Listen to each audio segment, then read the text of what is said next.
There are not so many persons who we would want to consider wise historically, but from the scriptures and from the Bible, there is one that was outstanding before Jesus, King Solomon, son of King David, one of the wisest men to have ever lived upon the face of the earth. Look at what he said in Proverbs 6, verse 6 to 8. He said, "Go to the ant, you sluggard, consider its ways and be wise."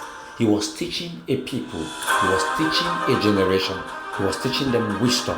And he said, this part of wisdom, I need you to learn it, but I need you to learn it from an animal, from an insect, as you want to call it, the ant.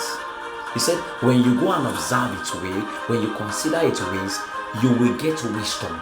You will get rid of the foolishness that is currently at work in your life.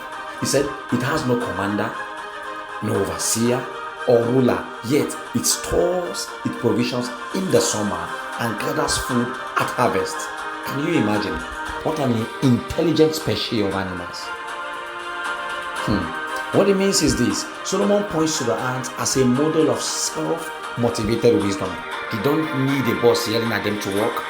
They see the season, they can discern the season. When they look at the season, they know winter is coming and they prepare ahead of time.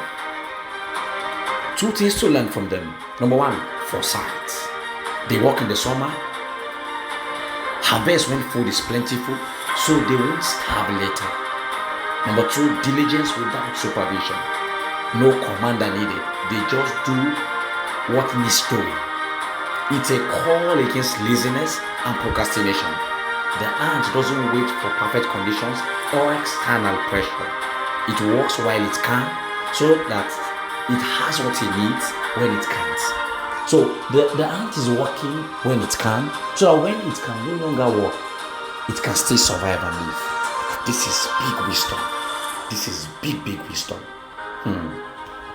The ants don't wait for crisis. They don't wait for a crisis. They prepare in advance. If you want to survive this life and succeed, save before lacks come. Pray before trouble comes. Grow before opportunity comes. This is very important. Know this: bondage doesn't always come in chains. It doesn't always come in chains that you can see. It doesn't always come like that. Sometimes it's fear. Sometimes it's doubts. Sometimes it's habits or the weight of expectations. But here's the truth: what once held you back can become the very force that sets you free. Pressure can shape you, struggle can strengthen you, and limits can teach you where your real power begins. Freedom isn't the absence of restraints, it's the mastery of it.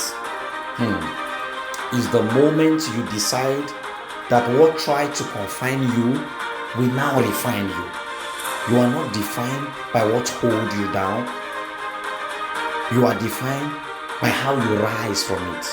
Turn your bondage into discipline. Turn your fear into fuel. Turn your story into strength.